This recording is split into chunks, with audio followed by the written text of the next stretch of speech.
St. John's College. It's written in the stars, and it is the main court, and it has been a long time coming. The hosts, St. John College first team, taking on St. Peter's again. This should be a humdinger, should be a fantastic match, and both these teams size and match up well. So looking forward to an enthralling contest.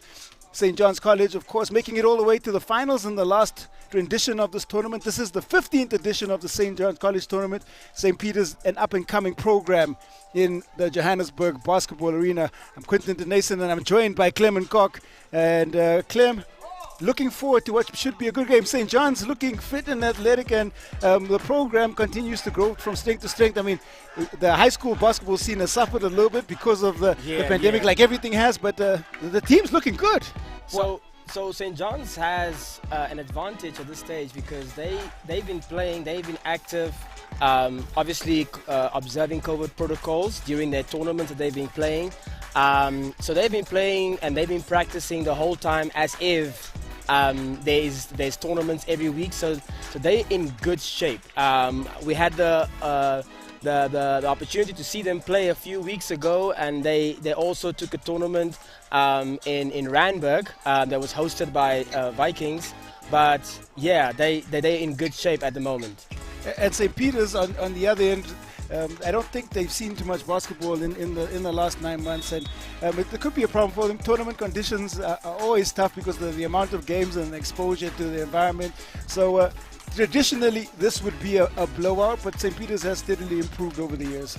Oh yeah, and with the coaching muscle that they have on their bench, Mr.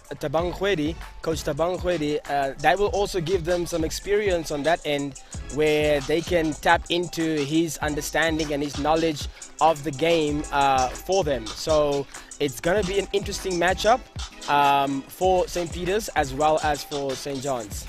And certainly, yeah, the coaching matchup is interesting, and I'm looking forward to seeing what the players can bring. I think we should be treated to a contest, but if you look at it visually, and we're going to base it on what I'm seeing, St. John's overwhelming favorites by virtue of what we're seeing on the basis of the teams warming up. Yeah. So if I can give you a little look on the St. Peter's side, number 6 is Prestige. He's one of your favorite guys here in Gauteng in terms of the junior scene. Gonna have a watch on him to see how much he can give to the team and how much of his experience and his abilities overall he can contribute to the team. So that's gonna be an interesting matchup with the St. John's that is just dominating at the moment. Well, it's going to be interesting, certainly, and I look forward to seeing how the teams starting fives are going to be comprised. And also, I said it a little bit earlier when we watched the St. John's under 14s team play. There's always just a little bit more pressure when you are the actual host of the tournament. The expectations are a little bit higher, and it comes with the pride of hosting the tournament is the expectation of at least getting to the knockout stages. Oh yeah, I mean that's your first objective, to make sure that you don't get knocked out in the round robin as the host. We are expecting them to get out of their round because they are a favorite.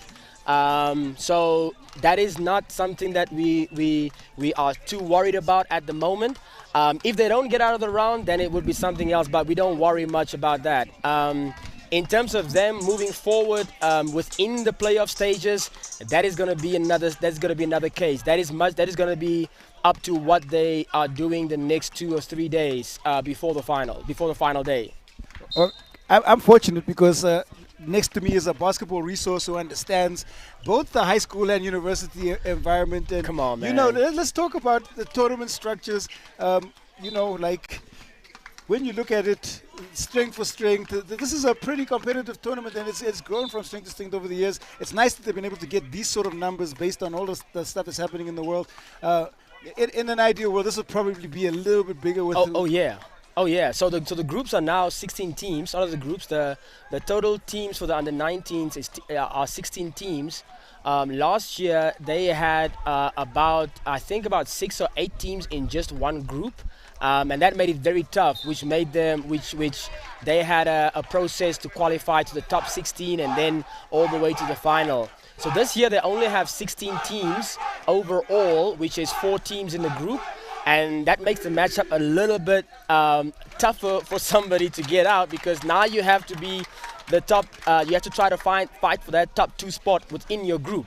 So that makes it a little bit tough. But if you are prepared enough, then you know how to scout and how to prepare for your games to make sure you win one game good, and then you try to find another game that you can find to win. So you would essentially have to at least win 2 games and try to make sure you get to the next round.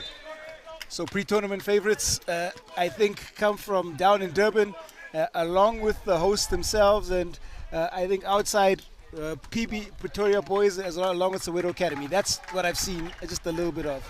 Oh yeah, don't count out JP. I know they had a tough matchup against St. Charles in their first group match, but don't count them out because that was a close encounter. Their group is also fairly balanced with Tipo Sports Vikings there and the Hill, which have some good individual players in the Hill.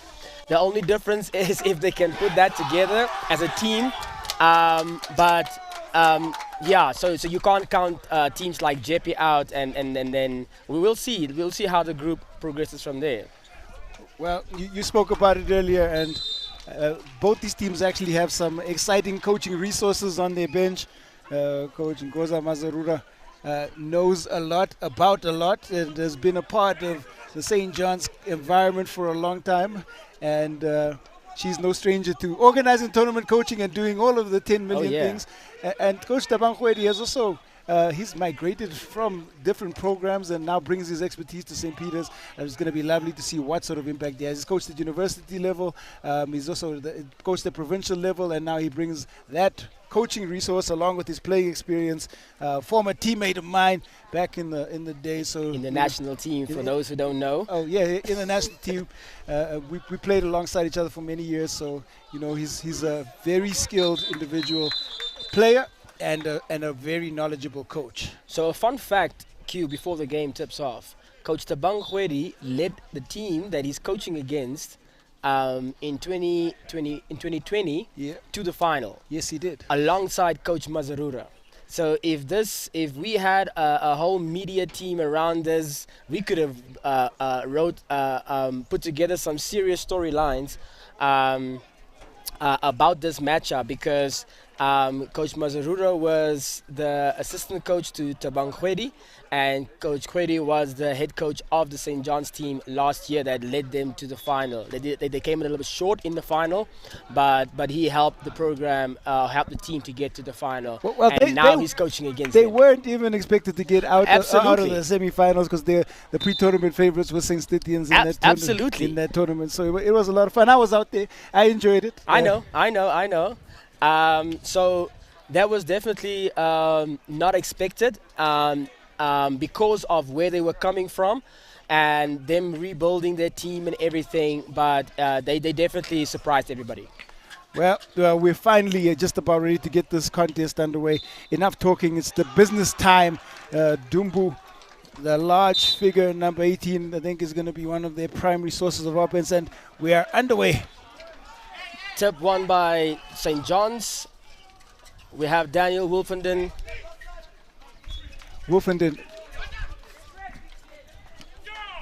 Ball goes up. Seth scores first 2 for St. Peter's. That just coming from transition. And then we got Mr. Sitole, TJ. He's normally called Mr. Chef.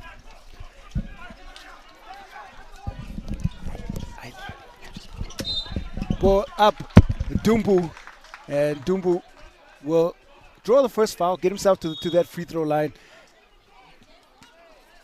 No call by the referee. Players just stopped, and there was a ghost whistle on the floor. Okay. All right, that's the first foul. The second foul now on the court for St. Peter's. these St. John's players, like you mentioned, look like they have been in shape. Can certainly tell that they've been working out, and it's just a different look when guys have been spending long hours preparing. You can see it in the way they are conducting themselves, the way they move the ball. That's definitely a fact. St. Peter's now looking to, again, break down the St. John's defense. It's still early days. We haven't really seen how these teams have set up. Yeah, I think St. Peter's is still trying to figure out what needs to happen, and see which way to align their offense. St. Peter's, Kere, looking for his options. High screen comes. Kere. The switch works defensively for St. John's. Dumbu goes to the floor quite hard. And there's a foul called again. It's going to be St. John's basketball. Third team foul already for St. Peter's. It's racking up fouls quite quickly. I have to say that Dumbu is not an easy guy to push around, hey? Deceptively strong. Yeah. Sitole. Wolfenden. Looking for Dumbu. Kicks it out. Wide open. And the ball rims out the back iron. Picked up by Dumbu. St. Peter's have to take care of their defensive rebounds because they can't give a team like this second chances. Sitole goes up, and once again it's a rebound chase down. Bongwe attacks. In between the trees, gets blocked, and chance now for St. Peter's. Gongolo. So on your watch is number 6, Prestige, from St. Peter's. If he gets that block now, that'll definitely be something they have to look at. Well, Prestige gets blocked by Dumbu this time. Ball goes up. A chance in transition for St. John's, and that's an easy 2. They call him Chef. Q. They call him the chef? They call him the chef. He's always cooking? Yeah, always. High press now for St. John's. And 2 more to it. I think he's still in the kitchen. The chef is certainly putting in the knife work. Yeah. Wolfenden. Full court press by Skere. Ball moves around. Call for the screen again. Kere. Tightly guarded by Wolfenden. Gets by him. Wild shot attempt. And that's what defensive pressure can do. Yeah, so that calls for an early timeout, as I was saying, that St. Peter's is still looking to find their rhythm and trying to find their flow. So, yeah. Well, interesting first 4 minutes of the first quarter. We've seen some low-scoring affairs. The last game, Soweto Academy and Kiz, the first half score was 10-5. So just to give you an indication of the kind of defense that we've seen, this is also looking like it's going to start out as a defensive battle. It should open up a little bit later, but right now both teams pressing. Both teams are going to force high amounts of turnovers. I don't think we're going to see too much scoring early. Yeah. So I think it's also about the strategy based on the rules of the tournament, because I mean, if you're playing running time, any coach here, you will not want to wait and see what happens. So the biggest approach for most of the teams now is going to put pressure. So I think the main thing is going to be who will be able to play through the pressure and create opportunities for them. Pressure builds diamonds or bust pipes, as they say. And it's time out of this timeout. It's St. John's basketball. 4-2 the score. We have just under 4 minutes left to play. And coach is keeping the rotations kind of tight. Changes, though, for St. Peter's. A couple of new faces on the floor. Ball. And they are in the 3-2 zone. Sitole, the chef. He goes to Bongwe. Bongwe feeds Dumbu. Dumbu threatened like he was going to throw that down. He should have. Just to send a message to the defense. You think he would have got up that high? I've seen him done it before. Wow. I've seen him do it before. So that's what he normally can do. And I mean, you want to assert that dominance offensively if you can do it. And then from there, obviously, the defense is going to be worried about you. So, yeah, he was a bit hesitant at that as well. Gets 2 of 2, and we haven't seen great free throw shooting out here. I will let you know as well, and that's probably one of the rare occasions that we've seen full conversion from the free throw line. Pressure again by St. John's. St. Peter's all clustering towards the ball. Kongolo. Now a chance to just get into the half court. Pressure pays off. Another turnover. Okay. So we know that St. Peter's have their work cut out. They certainly do. Sitole. Dumbu. Anago feeds Dumbu. Wow, that's fantastic. Good pass from the one big man, number 10, to Dumbu. Now, out in the open floor we go again. Dumbu skies, and Seth gets sent back. Chance. Numbers to the chef. And it's a touch. The big man, Anaku, gets the touch right there. The other big goes right at Dumbu into the body, but I would love to see that matchup. Wolfenden now at the big, goes left hand. That's a pretty layup. End-to-end stuff right now. Anaku steals it, gets by the defense. Looks like it's going up. And flat tire. The flat tire, for real. Yeah. I didn't expect the big man to get up that high, but you know, surprising things can happen. He has some hops. I've seen him, but I think it's a matter of timing on that one.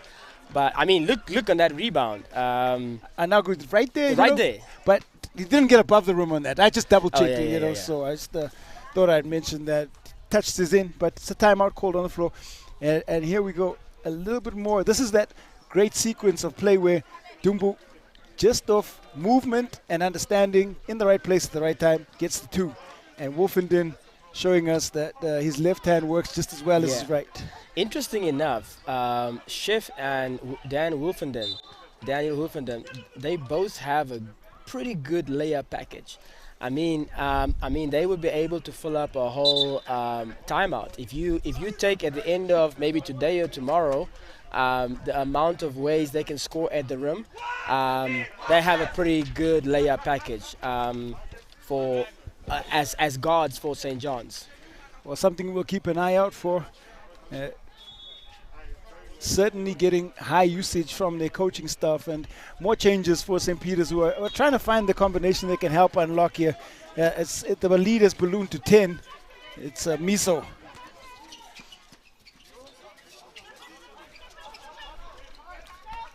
Picked up by St. John's. Once again, Wolfenden goes into that layup package and gets the score. Oh yeah, fake to the right, pull it back, go up to the glass. Smooth. Another turnover. St. Peter's really up against it at this point. Bongwe draws 2. The ball moving. Dumbu's going to try the long-range attempt. Not sure that that's a part of his package. You tell me, you know a little bit more about the players. Yeah, so he's not that strong in his shooting, but he is confident enough to take it. Wolfenden out in the open floor. 2 more. Wolfenden certainly looks like he brings some flair to the offensive game of St. John's. Always. I mean, he will just take an easy layup, and he will add a few dips, We see him out again, just going into that layup package. 99, the stats said in NBA 2K ratings. Dumbu kicks it. Anagu. He'll try the long-range bomb. Nothing there for him. But St. John's pick up the long rebound. Wolfenden in the corner. Wolfenden tries to kick it out. And last touch. So the one thing I know about Coach Ngoza is he always encourages the players to move between positions. So that's why you see their big guys inside dominating and outside taking some shots. Oh, going down to ground hard in Kongola, and that looks kind of serious, and the shot attempt off the miss brings the quarter to a close. It's a dominant first quarter performance for St. John's. Some concern for St. Peter's as their big goes to the ground, but a seriously good performance if you are a fan of St. John's in terms of what Ngoza has been able to extract from that first team. Most definitely, and they're not even taking it easy, and not looking at their opponent as or giving them a chance, because they're trying to finish this off in the first half. A little bit of concern for St. Peter's now with Prestige on the floor. That is one of the strongest players at the moment, and if he can't get back on the court, that's going to be a problem for them. That looks quite serious, and you know, the one thing you know about high school kids is they are not soft. So you know, yeah. and certainly the programs that they come from, if they go to ground, you must understand that something could be wrong. And he's a tough player. He's not somebody who will just sit on the floor and then just see what needs to happen, or being asked if you can play. But he's a tough player, and him sitting there, that's a cause for concern. I mean, that's his game one in the tournament, and then moving forward to see how they're going to work out in their group. That might have some serious ramifications for them. Well, you never like to see injuries, and one thing you must say though is that I see the mascots are out in full force. You know, there's no spectators, but they do bring some extra flair. Yeah. The word flair seems to be utilized quite a bit. St. John's, you know, this tournament continues to build on its heritage, and it's not looking so good for Prestige in Kongola right now. Yeah, St. John's never disappoint, hey? Any tournament they look at, it's not just a tournament, it's a whole event. They make sure they put all the trimmings on while the kids are doing their work and doing their stuff on the court. So they put a good show up for everybody. So it's not just for the people who watch the game, but also for everybody outside of the game. For everybody outside the game. It's something for everybody. It's an ecosystem, and it's now part of the entire basketball community's DNA. Most definitely. And that's something we need to aspire to in basketball as well. And I think it's safe to say that they are taking the lead in high school basketball in that scene, where they are making sure that basketball is not just running up and down. It's about putting together, like you're saying, if I can use the word, putting together a good ecosystem around the game of basketball. Back to you. Back we go, live action. St. Peter's dominant performance by St. John's, being dominated by St. John's in the first quarter. Rather, now some changes for St. John's, and picking up where they left off. Just a couple of changes on the floor, but bringing the bench on. The charts now again, and the two guards you're seeing coming up now is Zander Temos, who is number 14, and number 23, who changed Chef and Daniel Wolfenden. They are replacement guards, but their efforts and their skill is no way a replacement. They are just as good to be a starter on any other team right now. Lots of depth on display for St. John's. They've got into a zone. St. Peter's haven't had answers for much of what St. John's has thrown against them. Michael, Miso. Ball gets touched right away. Baseline jumper. The rebound picked up by St. John's, and they move it. It's Leotlela. The attack, and strong to the rim. Unfortunately, Shimatu just couldn't get the finish. Good defensive possession for St. Peter's, though. Yeah. They might be able to build on it. St. Peter's now once again gets tangled up. No options. Shimatu going for the steal, yeah. And Leotlela, Tamoris is wide open, misses the layup. Expect a little bit more. That's going to be a rare one that you're going to see, I hope.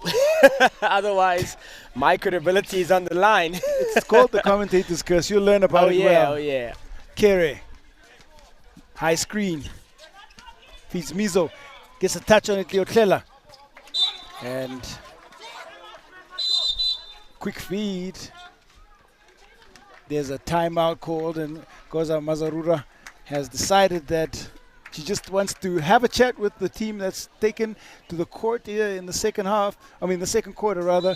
And St. Peter's still can't find a way, being held to 2 points by this very, very strong St. John's outfit. So people always wonder, you're up 16 points in the second quarter, and you as a coach call a timeout. Some people who don't know basketball well might wonder, you are up 16 points, why are you calling a timeout? Can you maybe elaborate on some of those things, and why would why would a coach call a timeout when they are up 16 points and they are clearly dominating the game? Well, one of the primary reasons would be that you're not getting the execution that you want, because basketball is always about improvement. And irrespective of the score, if the team is not executing at the expected levels, you call a timeout and you make the corrections so that what you're seeing on the floor matches the team ethos. And that's a quick way to put it. Oh, yeah. And I think also one of the other things is them bringing in their new players, the players off the bench. It is important to have that continuity because we've seen a missed layup. We've seen a little bit of struggle in the defense. St. Peter's are pushing them deeper into their half than what in the first quarter. So, yeah. Quick pass. Jordan gets challenged at the rim, tries to save it in. Nothing wrong with the pass. It's just a good recovery defense by St. Peter's. Ball now moves up. Ball inside out. Different lineups being thrown in and out, and lots of changes. Landa. And that cross penetration does draw the foul. That's helpful for St. Peter's. Landa looking like he's starting to understand just a little bit more about what his role should be. Oh, yeah. And with them having to get to the basket, they're doing a better job now, getting closer to the rim. Feed inside, and quick whistle. Both the referees happy to try and call it a blocking foul. Will be called, and sends St. Peter's and Chilwane Bonakele to the line.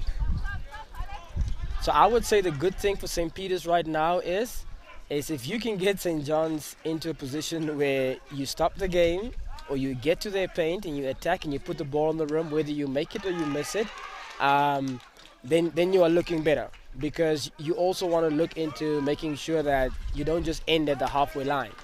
2 of 2 for Chilwane, and again free throw shooting getting a little bit better here as the afternoon develops. You just told me something about a commentator's curse, Q. I did, but I'm still going to continue to work it that way. Rebound goes, ball up the floor. Luanda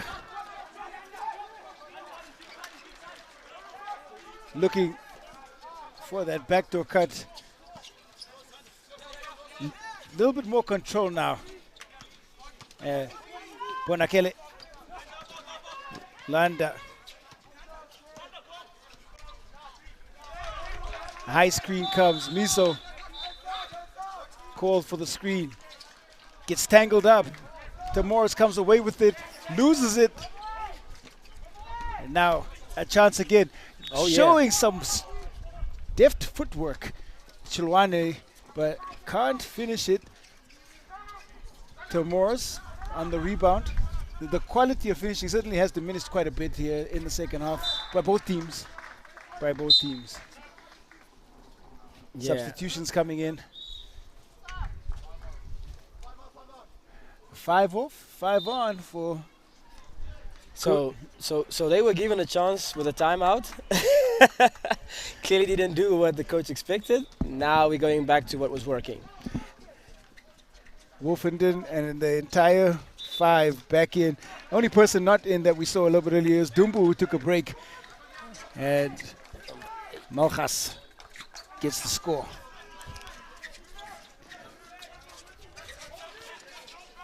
Pressure here from St. John's. 8 seconds, the call. Yep, they're back to what they were doing in the first quarter. 20 plays 4 as St. Peter's look for ways to try and add to their points tally. But this St. John's defense unrelenting at this point. So St. Peter's have the opportunity just to move the ball around a bit because there's no shot clock. Yeah, that is well read. Wolfenden attacks, and there's Anaku on the rebound. And again, I'm looking at that layup package that you're talking about. Maybe should have gone left. Yeah.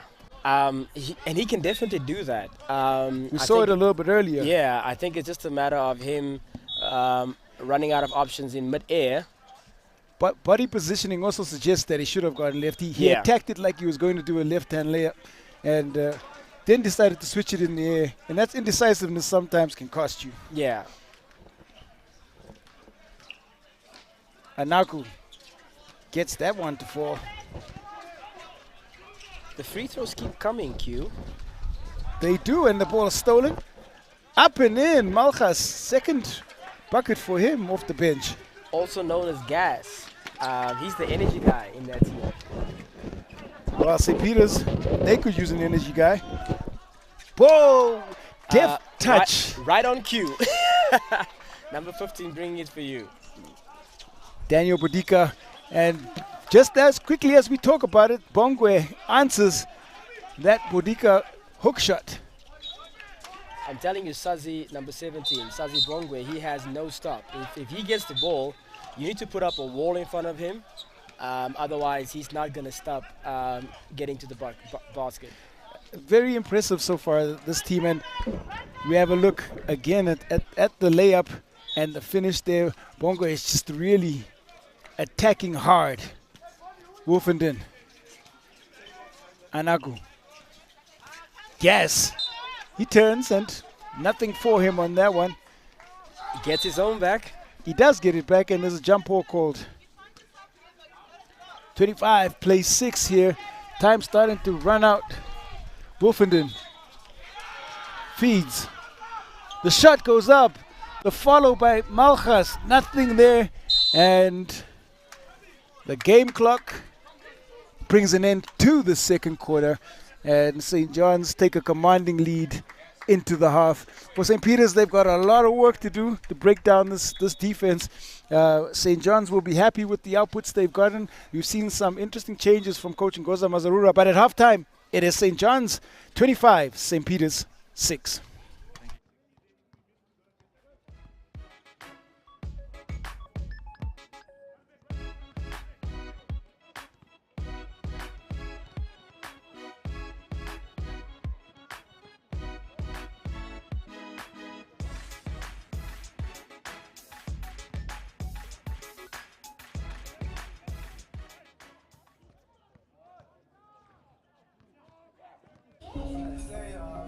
Dinner time. Not without the farm. Water. Not without safekeeping. Distribution.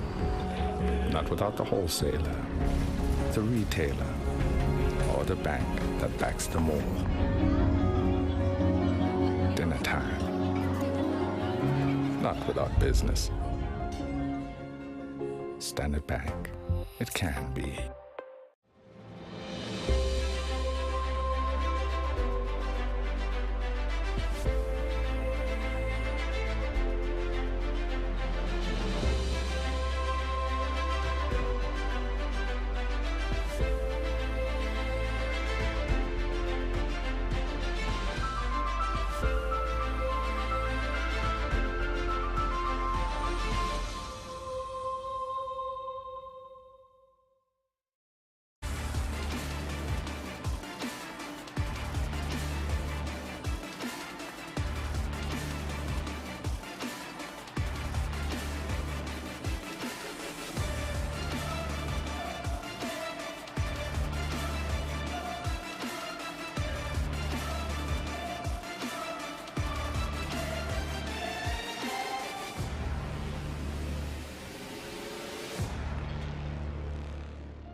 Halftime, and it is 25-6. The hosts putting on a show here against St. Peter's first 11, and it has been tough going for St. Peter's College, but the the St. John's College former finalists last year look like they're playing with a chip on their shoulder, and this a message that they're trying to send to their group.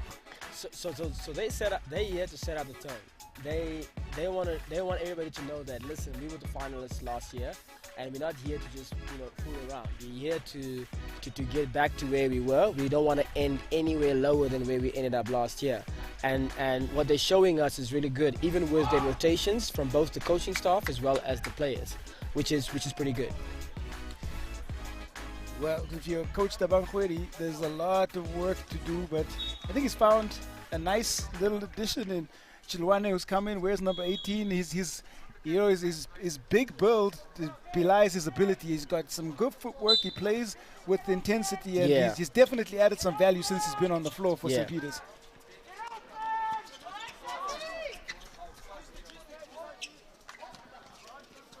Landa for St. Peter's.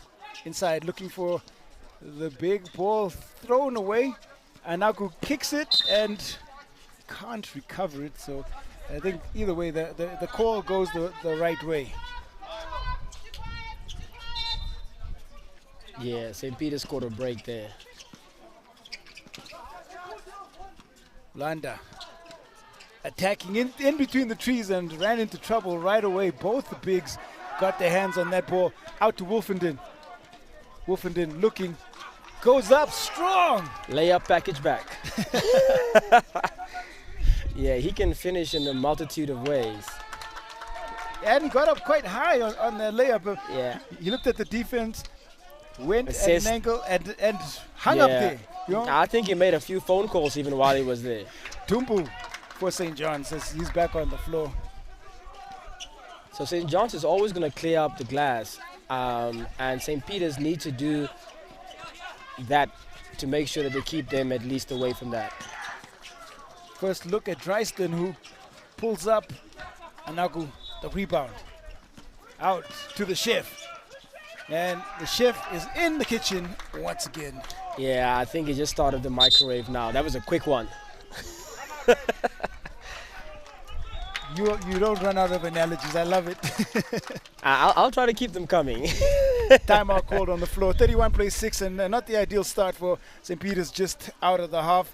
A strong 2 minutes for St. John's. What are the key things you do now at St. Peter's? You can't get back to that point. You can't get back that score. You can't get to 32 points right now. What do you do now as a coach and even as their players?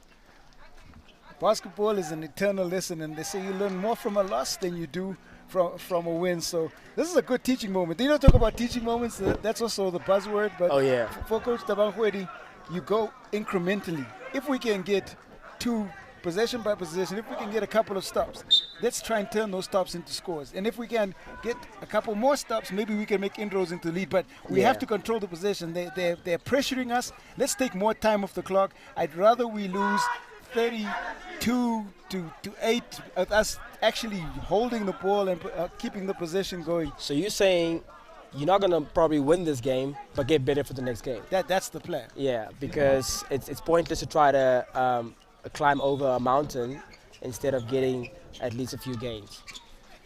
Well, we'll see what happens now as Chilwane and St. Peter's under pressure. Kere. Pressured. Landa looking for his big ball thrown away. Anaku, is he going to try a dunk this time? I don't think so. He gets the layup going. Yeah, I think we still have to see if he will be able to get up that high. Landa. Got it tightly.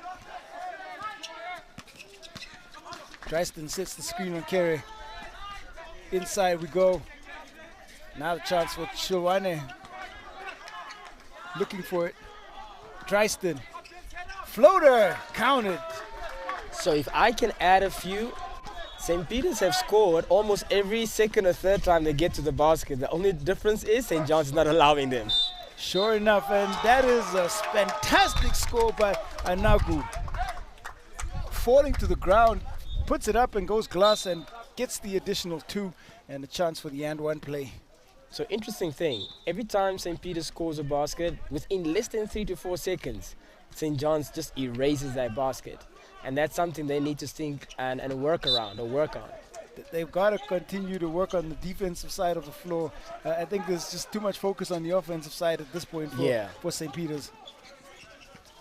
Anaku, and just have a look at that fantastic score as he falls to the floor. A little bit of miscommunication there. Bonakela coming for the screen, and then Kerry wanted to make the pass. Shawane feeds Kerry. Kerry now guarded tightly by Sitole. Goes to the left and a transition. Wolfenden. Simple two. Transition defense keeps on being a problem for St. Peter's. If they fix that, the outcome of the game might not be different, but they might just stop the bleeding a bit. Certainly is a point that they can look at, and changes on the floor as Shimatu makes his way on. And Bongo is going to take a break as well. Wolfenden. Ball moves. Dumbu chases it down, gets it into the hands of the new man on the floor. And they call him OG. The OG? Yeah, they call him OG. And a quick finish there again under the rim. Say so, OG. And it really is just relentless pressure from St. John's. They are not taking their foot off the gas. Not one bit. Dumbu. That is their third offensive rebound. Wolfenden, he's going to try the long bomb. That looked good out of his hand. Yep. Dresden gets it though for St. John's. Wolfenden gets it back. He has numbers and draws the foul, but made the right decision. So Wolfenden was primarily a shooter in the 2020 tournament. So he was primarily just a shooter, coming off the bench, hitting up a couple of threes. And now with his development over a year, you can see him putting the ball on the floor, finding guys, and also making sure he can finish at the rim. Certainly is wonderful to see. And the three ball falls. Shimatu, come on in and showing some range. Dresden guarded tightly. Managed to get it up. He's going to pull the three. That one could tell that it was a little bit rushed, and he looks at the coaching staff. Let's have a look at Shimatu's three, though. That one, clean as a whistle. Yeah, Nothing he's their Swiss knife. He can defend hard. He can take it to the rim. He can shoot from outside. So, and he can defend from 1 to 3, 1 to 4. So, yeah, he's a very valuable piece for the St. John's team. Working their zone offense now. Inside to the OG, who gets blocked. Ball thrown away. Back to SJC. Wolfenden open. Elbow jumper falls. Yep, that shooting touch never goes away. Smooth, smooth. Pressure again. Kere up against it. Back into the hands of Wolfenden, who feeds the OG. His nicknames are kind of catchy, and OG think he needs to go to the bench after that miss. Yeah, if OG only knew what he would have been regarded as back in the day, that if he walks up and somebody says, "Hey, I'm picking OG," then you know it's done. We'll have a look again. Wolfenden lighting it up, just finding his spot, getting into space, comfortable rhythm, not really flustered, and makes the jumper fall. So the advantage that a player like Wolfenden has is not only can he attack, which puts the defense on their back heels, but he can shoot the ball. So now the defense don't know which way to go, because if you sag off, he's gonna shoot on you. If you come too close, he's gonna blow by you. So he's living the best of both worlds, inside and outside. It's been fascinating viewing. I will not lie. 45 plays 8, and the host certainly putting on a show here at the SJC main court. as the afternoon sun starts to draw down. The action still continues to stay hot here on the floor. So misses the first. Our mascot at the back, hoping and praying. Go. The prayers were not answered. Yeah, That's the eagle needs to pray harder. Still praying. Ball moves. Shimatu. Wolfenden. Lovely ball movement, and that looks like his spot. And that's a rhythm jump shot again. Nothing but net. Yeah, Shimatu's not going to stop. He only stops when the whistle blows at the end of the quarter. Well, it's OG Seisu back to the free throw line. Let's see if the Eagle can help him this time. Shimatu just a foot over the line. Would have liked it to be a three, but that is a clean jumper.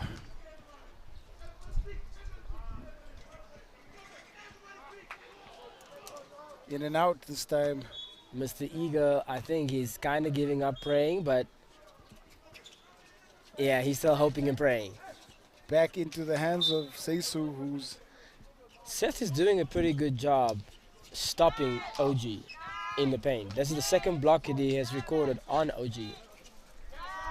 Well, the Ship will try a shot to close out the quarter. The rebound picked up, and there's no joy for St. John's on that offensive series, but there is a lot of joy if you look at the scoreboard, because 47 plays 8 here at the end of the third quarter, and that body language right there tells you that it's been a long day for St. Peter's on the court, and they probably have some work to do.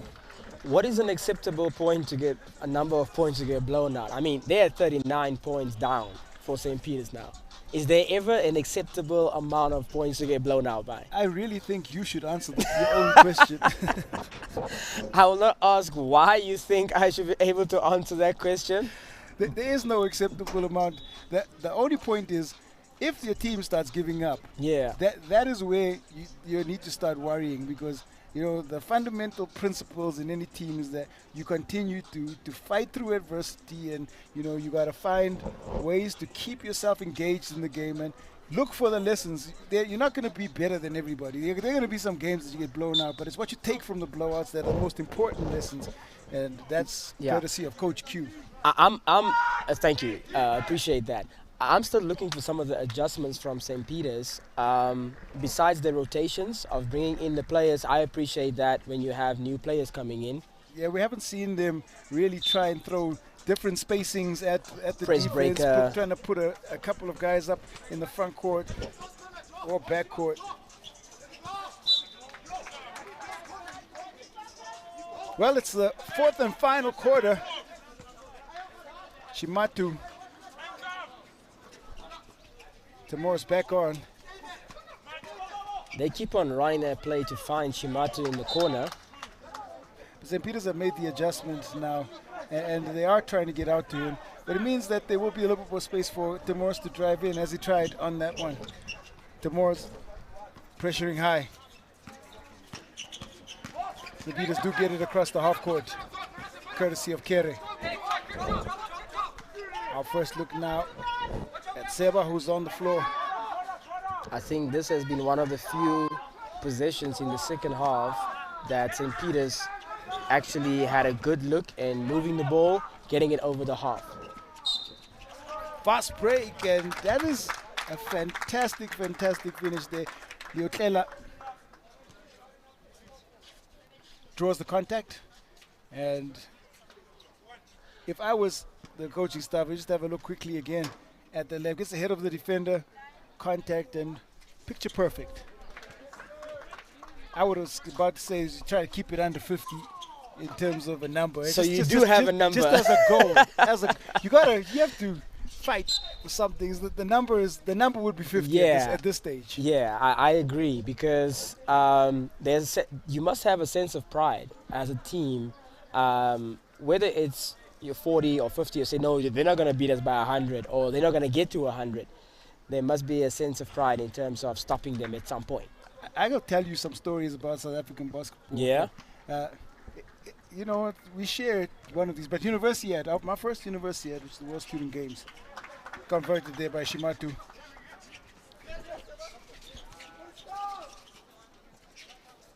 Ball goes up and in, and Timor's gets the score. Our goal in some games was not to allow the other team to get 100. That's all I'm gonna say. Yeah, I know. The late Johnny Dominguez was fantastic at doing that. He made sure that the only goal was you do not let that team get to 100. No team got to 100, by the way. Yeah, and the World Student Games is no joke, eh? Timor's knocks down to 3. Yeah, we don't want to focus on the World Student Games now, but to add to your point, it is no easy task there because you play against future NBA players there. Yeah, and you get blown out. Yeah. It's tough lessons that you have to learn. Ball stolen. Attacking. Inside again. St. John's have just turned it on. It's demolition time right now for them. They're racking up the points. So you're seeing better bench production from St. John's? Much better. From Joel Luetla as well as OG. I think that must be a good sight for the coach, Coach Ngoza. Ooh, the no-look dish right there. Dumbu.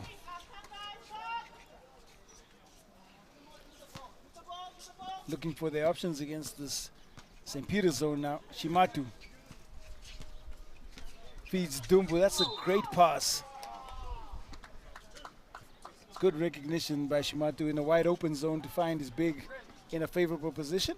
So if I can just run it back, that was caused all by Shimatu two or three plays back. He used to run their play, force them to move to the corners. Now they're focusing on the corners, and Shimatu finds the big guy in the middle of the paint, and that's all done just because of his work that he has done by moving the defense from side to side. Absolutely.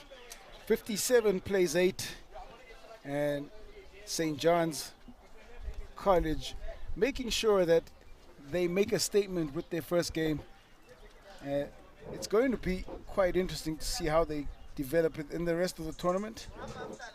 Like you said, it's a 4-team pool and should really be interesting.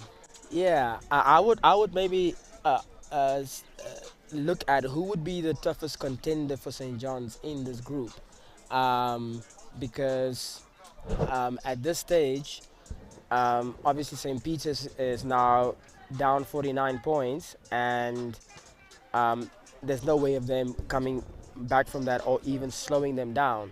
So the only thing would be for any other contender, the next contenders in their group, to look at, okay, what can we do, what can we steal from what St. John's is doing right now to build on that, because now they have an opportunity to see what they do. And I think one of the things some of the coaches do is they're very stingy with, exposing their teams too early in their group. So if you look at the other two teams that St. John's has to face, which is St. Albans College as well as the King's Schools Lindborough Park.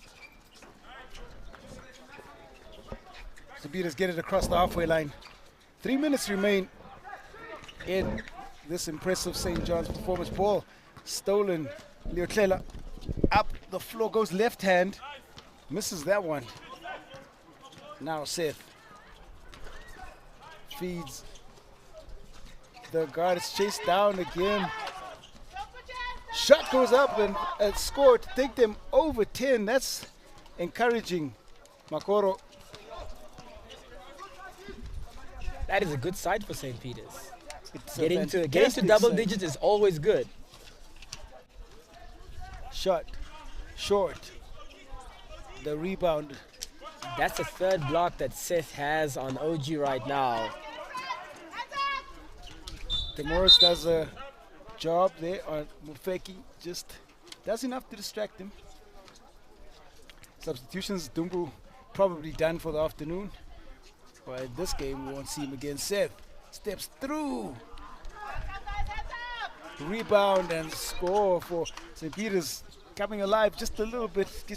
This is good momentum. It's a tournament, so you get the scores Yeah. It might give you just a little bit of an advantage going into the next game. Yeah, because I mean, you don't want to have no confidence within your next match Steal. because of how you ended the game. Shimatu. Leotlela. Shimatu feeds. Leotlela wide open in the corners to Moores. He'll shoot. And then clear push in the back. Seth looking for position, and it was just too clear. Yeah. So I think Seth has done has had a very tough job guarding the three big guys from St. John's.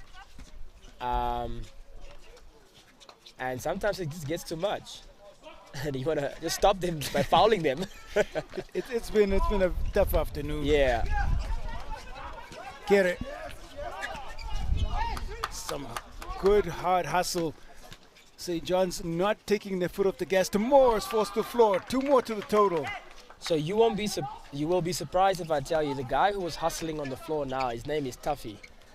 I think that's just an acronym for how tough he is on the court, eh? Like he always goes hard. He doesn't have a gauge on his dashboard. He always goes high intensity every time. Tamora's spins, falls. And that was all Tuffy. I don't care whether Tamora scored it. That was all Tuffy. Diving on the floor, taking it hard. That was all Making sure Tuffy. he gets the position. Yeah. Leotlela, one to beat.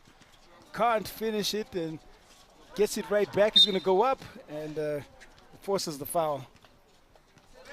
So in terms of the next best team in our group, in Group D, St. Albans comes to mind in terms of how structured they are, how well their guard play is, and also how good defensive-minded their coach is in terms of that. So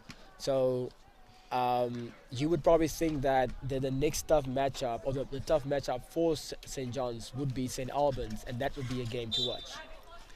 I think that's almost a derby game, and it has been over the years. And St. Albans bring a package. They have had a solid basketball program for a long time.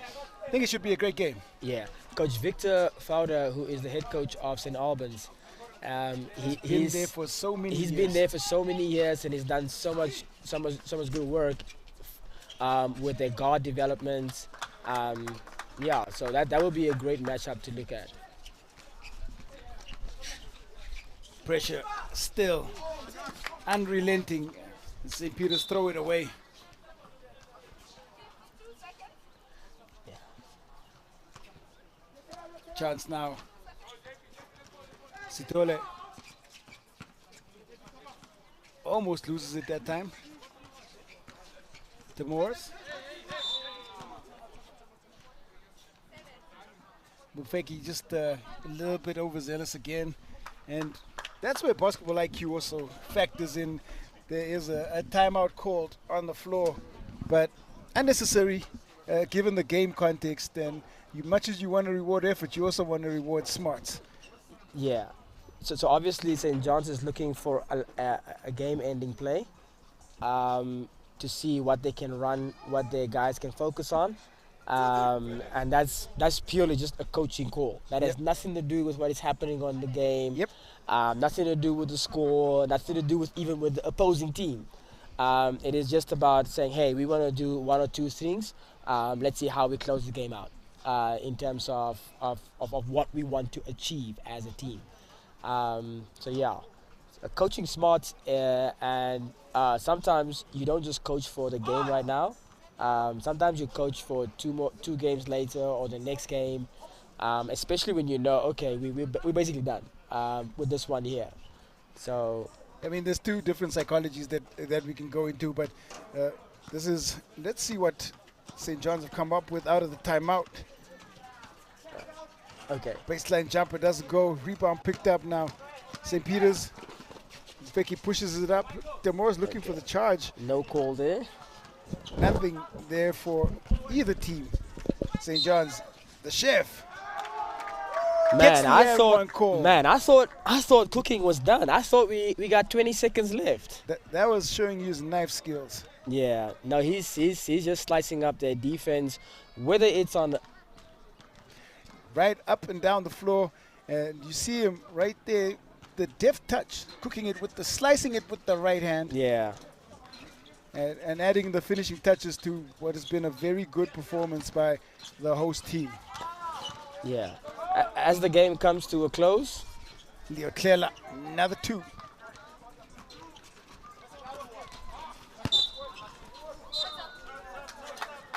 They have been at the same level of intensity from the first whistle until right now.